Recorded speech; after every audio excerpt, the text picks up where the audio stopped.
Hi, so I've been asked to make a video regards some of the controls in the car, which is a great idea and hopefully will help lots of you out, especially if you don't use the controls for a little while. Obviously, controls are going to be used when you're driving long term, post-test. So this isn't just about the driving test, this is about your driving future. You are going to need to be able to make sure that you can operate controls while you're moving. You might be going at high speeds. So you need to be able to control the car, making sure that your speed doesn't increase or decrease. And you're going to need to make sure that you're not wavering across the road, impacting on other road users when you're using any controls.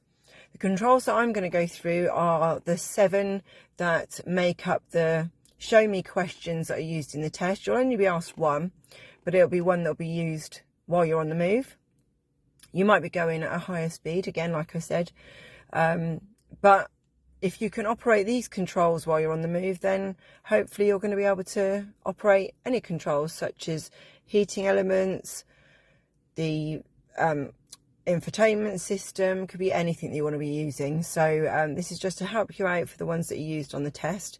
So I'm going to start with the horn. So the horn's right in front of you. An examiner would be expecting you to give it a good blast. Their instruction will be when it is safe to do so.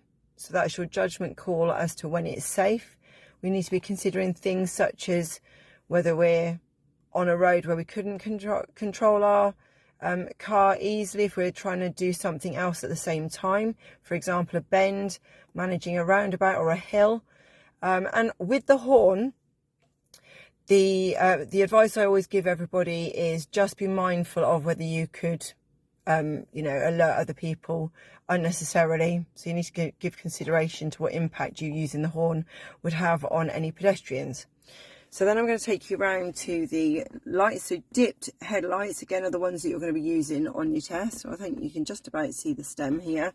Dipped headlights, you're going to twist it away 2 clicks, and then you'll see on the dash the light symbol just above where the time is. The symbol doesn't change when you do dip lights compared to when you do side lights. So if I now just put on the side lights, which is 1 click back, you'll see that the icon there hasn't changed. Okay, so just be mindful of that. I'm going to turn those off now.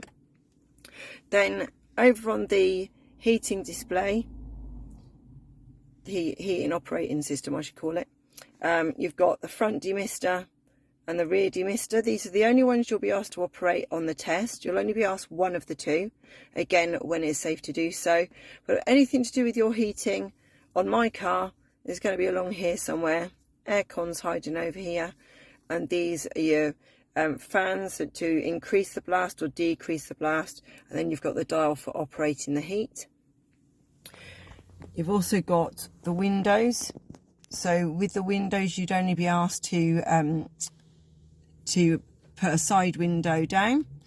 So I always suggest that people start their hand at the back so they're not fiddling with the bits at the front. So you're just sliding your hand back and then using the buttons there.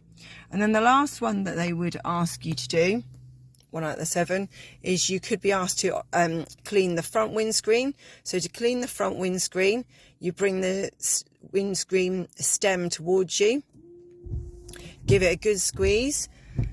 That will give you 6 or 7 wipes, and then it will stop of its own accord, so you don't need to interrupt that.